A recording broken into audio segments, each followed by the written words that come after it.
Himalaya Quista Pro has superior protein whey. The healthy way to fitness.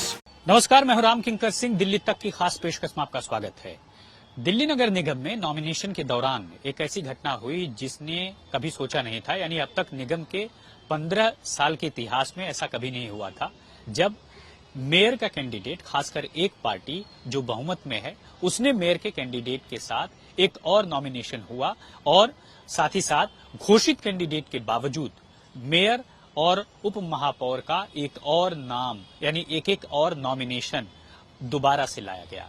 अब इसके पीछे बहुत सारे कयास लगाए रहे हैं, बहुत सारी बातें कही जा रही हैं। बीजेपी तो कह रही है ये वो लोग हैं जो कि बागी हो गए आम आदमी पार्टी से, और अब आप देखिए कि अभी तो ये हाल है जब नॉमिनेशन हुआ है और वो बागी होकर निकल आए।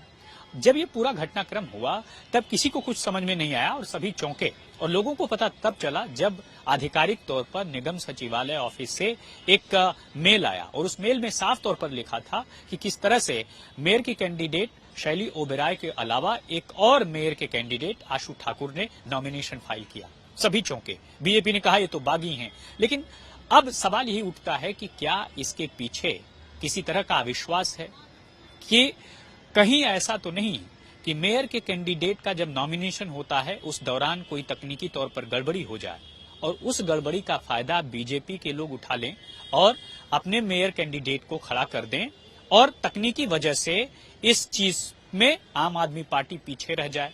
क्या ये हुआ था इसके पीछे, या फिर ये माना जा रहा था कि जो अधिकारी वर्ग है वो अधिकारी वर्ग चूंकि 15 सालों से बीजेपी के समकक्ष काम करता रहा है, तो उस अधिकारी वर्ग के लिए क्या एक अविश्वास था जिस वजह से ये नॉमिनेशन फाइल कराया गया और उसके बाद से वह वापस ले लिया गया।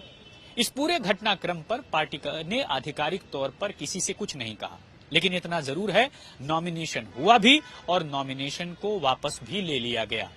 अब जब 6 तारीख को सदन की बैठक होगी तब साफ तौर पर यह पता लगेगा कि आखिरकार क्या कुछ हुआ था, क्योंकि अब जब ये नॉमिनेशन विथड्रॉ हुआ है तो अब इसकी जो सभा होगी या जो पहली बैठक होगी उसमें खास तौर पर इस बात को रखा जाएगा और ये कहा जाएगा कि कितना नॉमिनेशन हुआ है मेयर और उप मेयर के कैंडिडेट के लिए। तो जाहिर तौर पर यह देखना होगा कि अब आने वाले दिनों में एक एक करके जो एमसीडी है वह अपने अपने तरीके से एक एक अलग अलग खबरें आपके सामने निकलकर सामने आएगी, और ऐसे में ऐसा लगता है कि अधिकारियों को लेकर के जो अविश्वास है वो अभी भी बैठा हुआ है। तो आखिर इस नॉमिनेशन के पीछे क्या कुछ था, आप खुद सोचिए।